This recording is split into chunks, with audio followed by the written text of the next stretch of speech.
Well, good morning.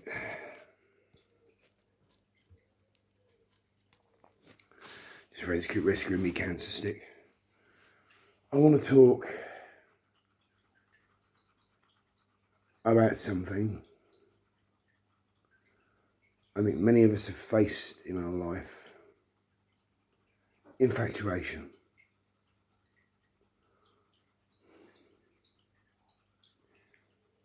It's a feeling that can be very difficult to differentiate from true feelings or a special bond.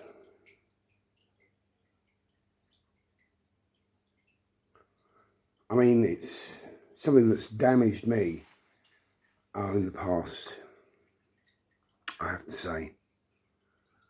I remember many years ago, in the 90s, I was dating a very attractive young lady who, for all the world,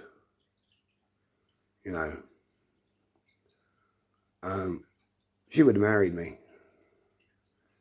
Her parents were very well off, non-working class. They liked me and accepted me. It would have been the perfect setup. And I basically started to, well, I realise now it was an infatuation, but I didn't then. I got an infatuation with this rock chick. Blonde curly hair, perfectly manicured nails. Whereas this girl who loved me was very girl next door. Beautiful, but and fantastic in a lot of other ways that I won't go into. And basically I jumped ship. The minute I ended up getting physical with this rock chick girl, I broke it off with the other lady. So at least I was that decent about it back then. And broke her heart. And the thing with the rock chick didn't last. She turned out to be a bit of a damn squib, to be quite honest. And so, I lost a chance at what could have been a very different life, all for the sake of infatuation. Oh, hello, phone.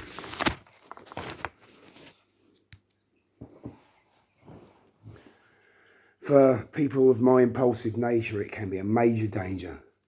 Major danger.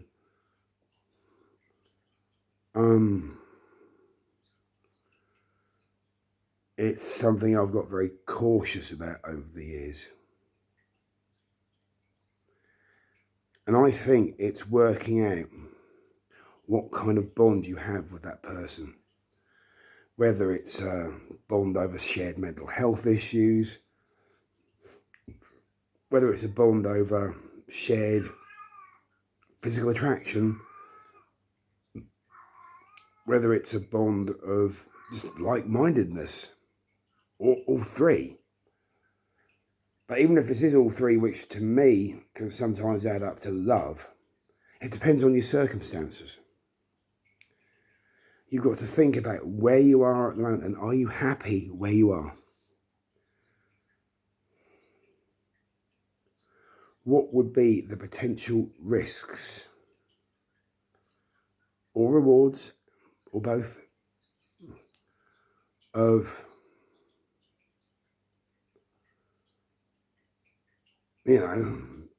doing what I said I did in the past?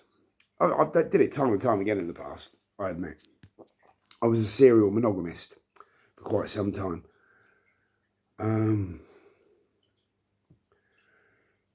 Usually it would be for someone very different to the person I was with. And normally that person who was very different didn't last.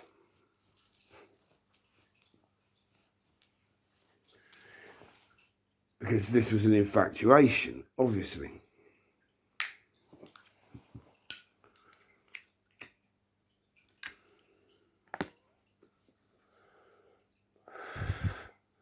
So you wait. My advice would be when it comes to personal relationships, because we can become infatuated with films, objects, that's that. And impulse buying gets rid of the impulse, doesn't it, when you can afford it?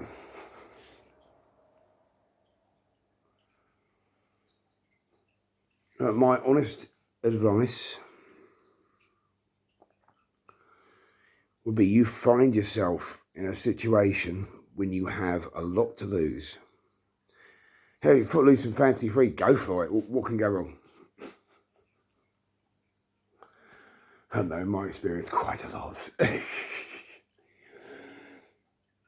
I mean, I remember many years ago, impulsively, moving in with someone in Plymouth. That didn't work out too good.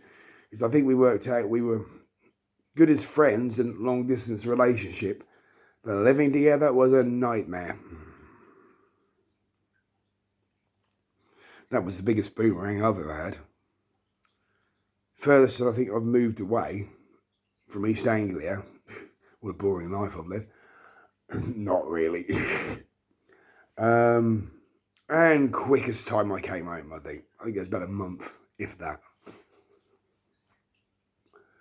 But I still occasionally talk to that lady. She occasionally eclectically pops up on my Facebook to offer advice, and we have a chat, then she disappears again. Very much a fairy spirit, a fae. And I think,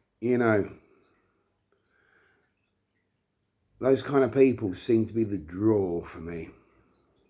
Because I am impulsive and fae-like in my own special way. I'm sure there's some that say a bit demonic in my energy levels. And my just lust for life. Anyway, my advice, if, like myself, you're in a committed relationship and you're very grateful for that person, is to wait.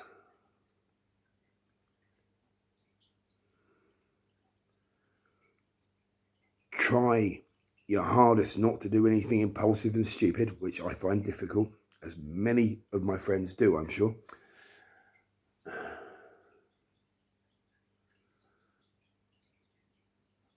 Weigh up the pros and cons of what you're doing.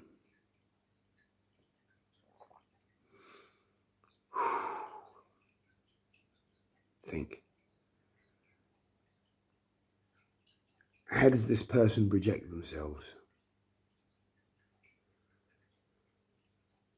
Do they seem like a nice person?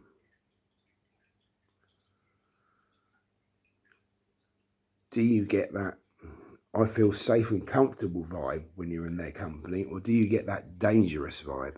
Because the ones that give off the dangerous vibe, I would say 75% of the time they're wrong uns.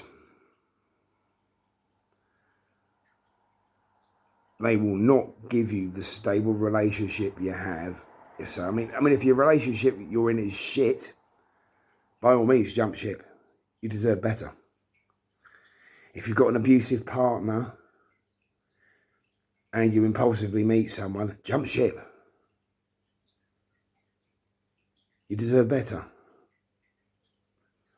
But if you're in a stable and loving relationship, you have to think long and hard. Risk versus reward.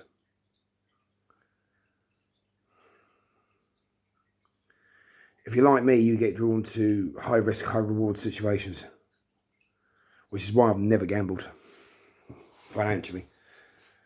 I know I would become an addict very, very quickly. I prefer to stick to conventional addictions like alcohol, gaming, there's a couple of others.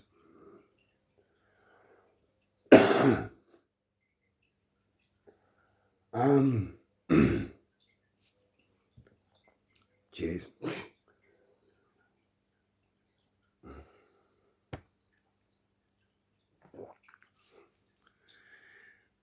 I think after a while, I mean, when you get to my age, not wishing to sound patronising,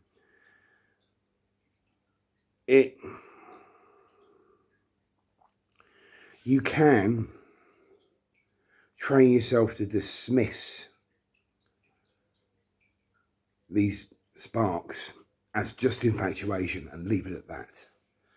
Although my brain will keep thinking about it, you know, in those situations for weeks. And in some circumstances, I mean, there's a young lady I met before I met my partner, who I've been with for 20 years, who I still have kind of fond memories and a little bit of regret about. But it's water under the bridge. It's almost like it's a fondly reminisced the one that got away. There's a few others like that. Not as strongly as this particular person.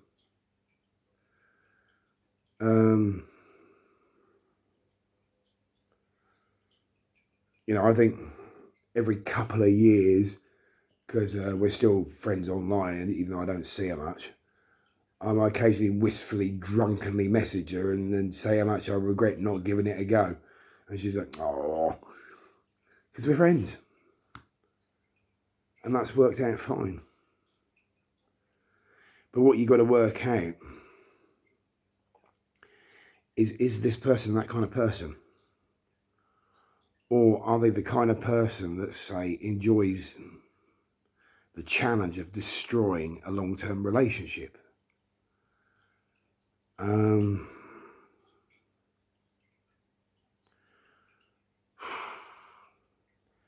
It's a difficult thing, and you've got to hold your horses, even though those wild stallions may be chomping at the bit. And you've got to think seriously. Because if you don't, I mean, you know, for me, the consequences of the first situation I talked about were that I ended up having my reputation locally totally shot away. You know, people are like, oh, that Howard, he's a bad one. And there is a certain element of truth to that. And then I stupidly, because I was full of, well, bravado and ego, not long after I split up with the unsuitable rock chick, I passed my motorcycle test. So I was feeling all, you know, puffed up and yeah. And I decided very stupidly to go after one of her friends and ask her out, who I'd had an obsession with for years anyway. Yet again, infatuation. And I got told possibly the most wounding thing ever.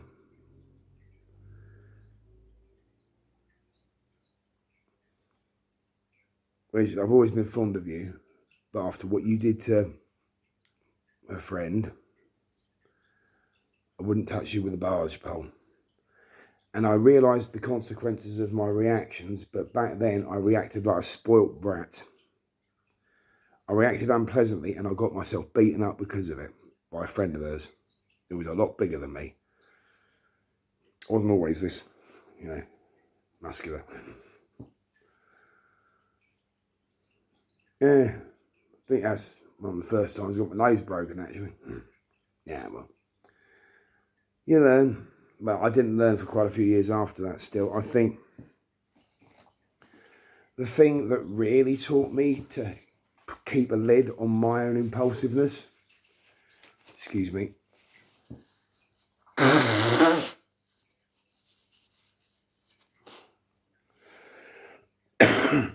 would have been what happened to me over 20 years ago now, 24, about 24 years ago. My infamous brush with the law and appearance in Crown Court. Luckily, I didn't actually hurt anyone, but I certainly frightened a lot of people. I think I've mentioned this before on a YouTube video, but anyway. Because from the moment I decided I'd had enough where I was working, picked up a computer monitor and threw it, walked out, stormed home, started drinking, chucked a load of herbal sleeping pills down my neck. That was all impulse, total impulse reaction to the situation I was in.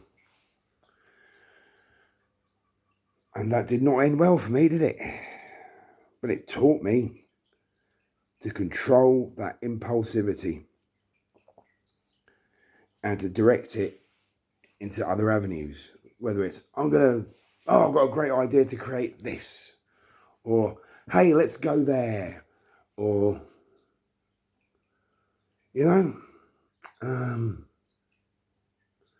sometimes it can be difficult for a partner who's not like that to cope with. My partner doesn't cope very well with spontaneity, especially as she works so hard and has her own issues with confidence and depression. I can say, let's go to Felixstowe. I don't feel like it.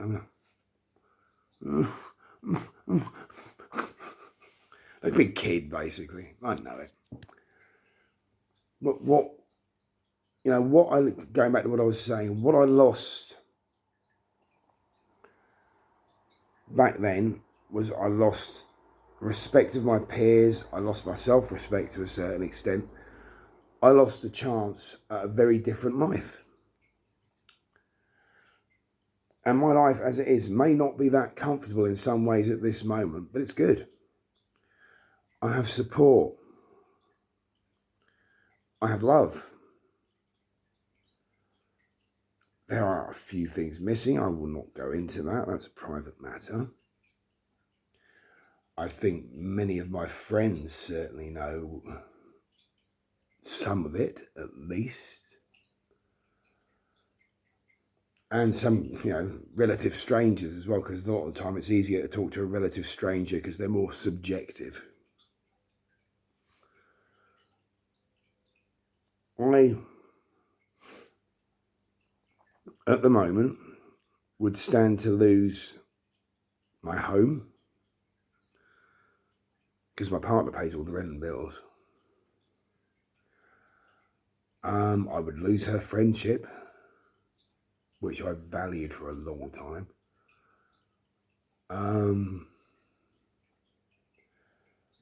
I certainly think quite a few people would think a lot less of me.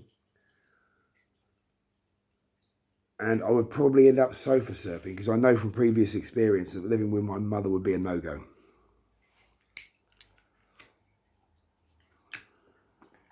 She, with her senile dementia, would probably say, oh, no, it's fine, but I know it wouldn't be. I would have to refuse the offer this time round. And I think about all that.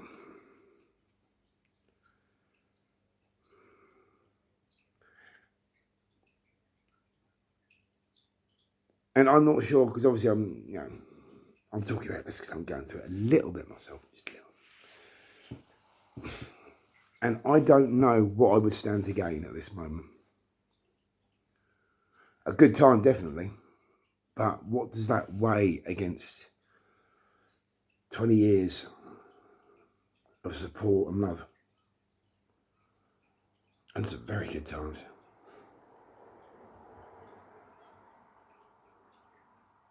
Yeah.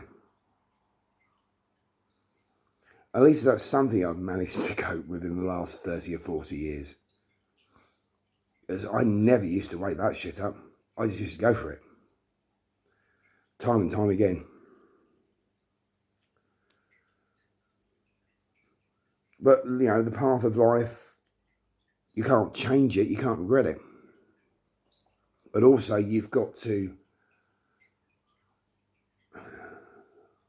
especially when you have so much to lose, you've got to weigh up the consequences before you act. And I struggle with that. I struggle with it.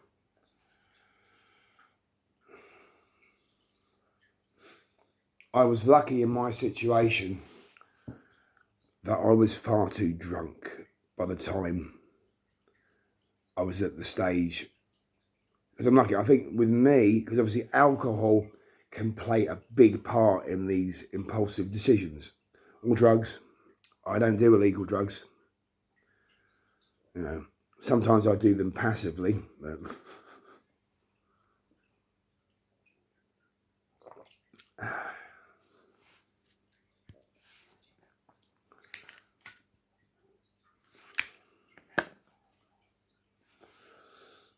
I mean, for a start, I don't think I know the person well enough to judge.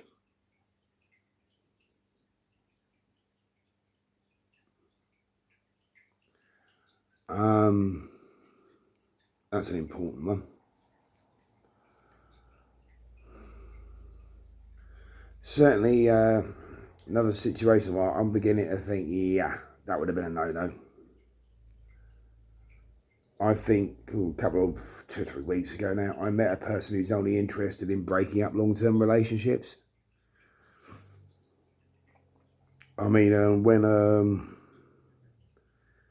you do the thing I usually do when I get a young lady interested in me is I will out and out say I've been with my partner 20 years and I'm very happy, or something along those lines. And not this situation now, but the situation previously, 2 or 3 weeks ago, this person turned around and said, "Oh, I love married men." And I was like, "Oh shit, there's a red flag." To come out with that so blatantly, I think that's a red flag situation. I think that particular person has lost interest. There's been no communication from her for a while, so I think I can forget about that one, thankfully. But the current situation, I don't get that kind of vibe off this person at the moment. I get the vibe of care, very caring, very similar to my partner in that respect.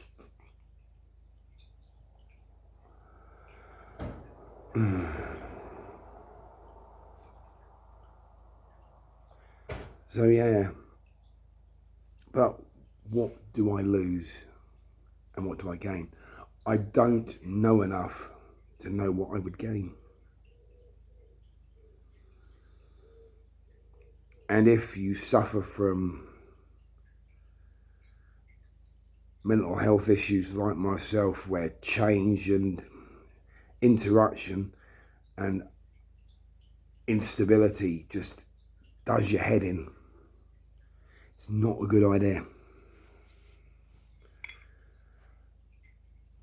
I don't think I'm overly cautious in that respect, because I've been burned so many times. I'm surprised I've got any skin left.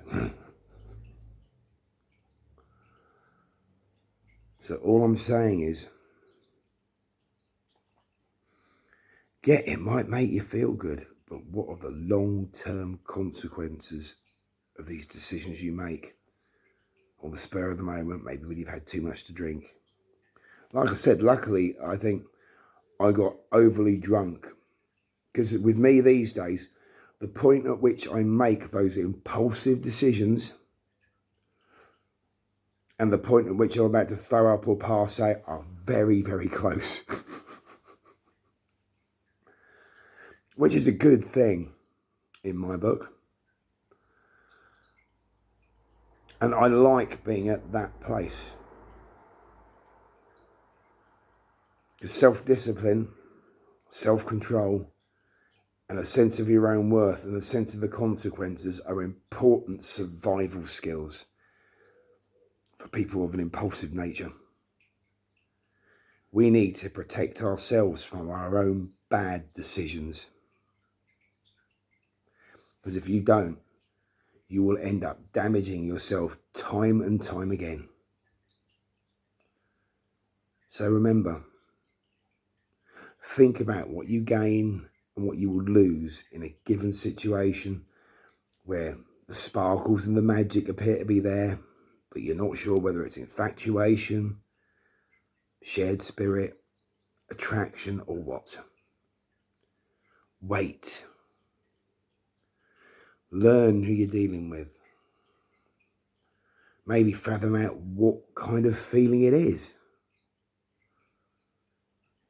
Don't let infatuation and impulsivity rule your life all the time. So yeah, drive it into other avenues. Impulsively go out for a meal if you've got the money. Impulsively go for a long walk. Do what I did once or twice and take yourself off to Dunwich or something on your own over the weekend. That kind of impulsivity where you're not harming anyone else is fine. But when your impulsivity draws in other people and feelings can get hurt, think long and hard about what you're doing. Peace and love, people.